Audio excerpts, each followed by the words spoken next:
देके आजादी बेरो चल गईल हमके करिला नमन हम तोहार हो अर्पित सुमन बा तोहरा चरनिया अर्पित सुमन बा तोहरा चरनिया अखिया से बहतावे धार हो के बीरा अखिया से बहतावे धार हो।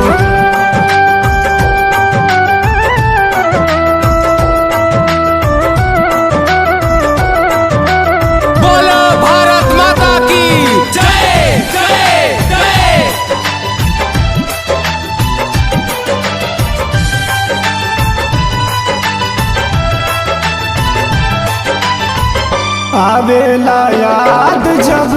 लड़ाई वाला दिनावा देशवा के खातिर गोली खैलता निसीनावा हो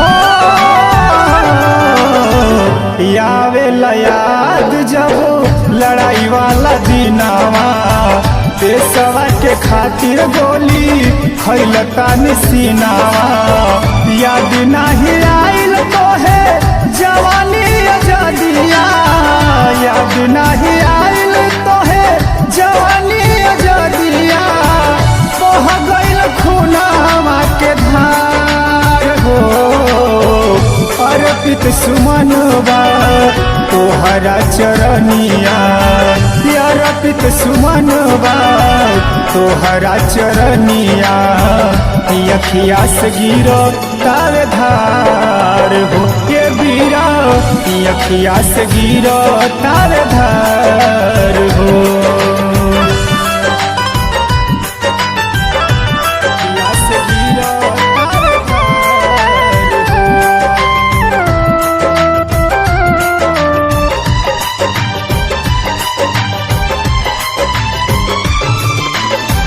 देशवा हमारे रहे सहत गुलामी सोची सोची दिल में उठल लहर सुनामी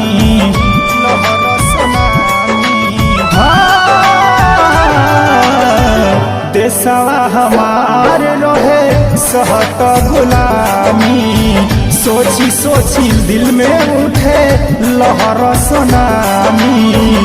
बन के खुखार से बांध के कफना बन के खुखार से बांध के कफना लड़ला लड़ाई यार पार हो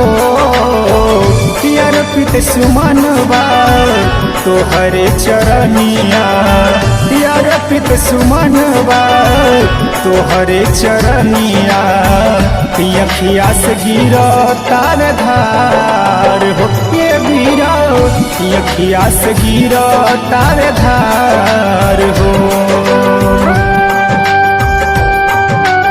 बोलो भारत माता की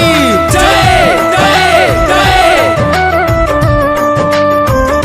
अखिया से गिरो तार धार हो।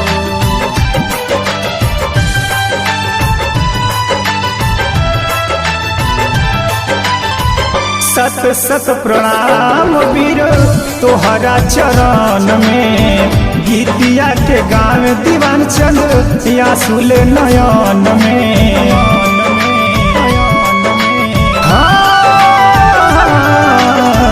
सत सत प्रणाम वीर